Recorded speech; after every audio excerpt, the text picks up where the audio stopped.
រឿងអូនក្បត់បងកាំងໄວចងក្រងជាចំណងស្នេហ៍រក្សាដីទឹកមិនមានតាត្រាតែត្រូវម្ចាស់ស្នេហ៍ប្រហាសាយទាំងស្នេហ៍កាំងໄວទ្រឹស្ដីរឿងពិតរឿងស្នេហ៍រៀងស្ដាប់សំចិត្តស្គាល់ស្លាយមិនគួរណាអូនបែកគ្នាមិនស្ដី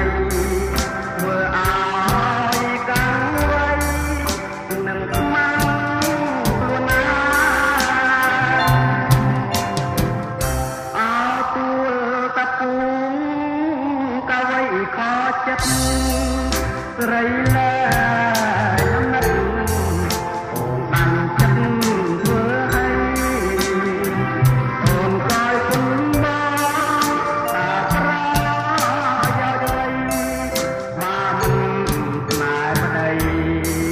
គួរតែប្រឡាយមកទេលួចស្នេហ៍លួចកាប់លួចប្រាប់ដួងចិត្តមិនស្នេហ៍ញាពេកមិនចាញ់ចា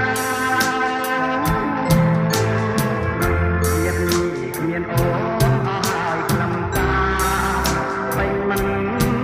ឆ្លើយការរងស្នេហ៍បង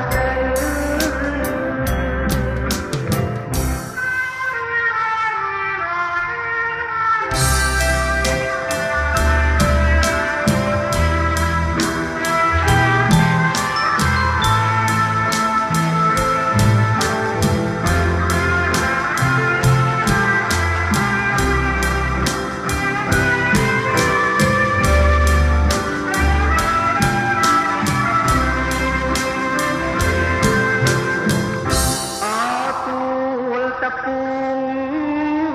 កាវៃខចិត្តស្រីលែងណាស់ដាច់ចិត្តធ្វើឲ្យ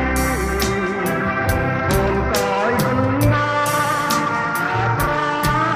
យោជន៍អ្វីបានស្នេហ៍ប្តីគួរតែប្រឡាយបងទៅលួចស្នេហ៍លួចកាប់លួចប្រាប់លួងចិត្ត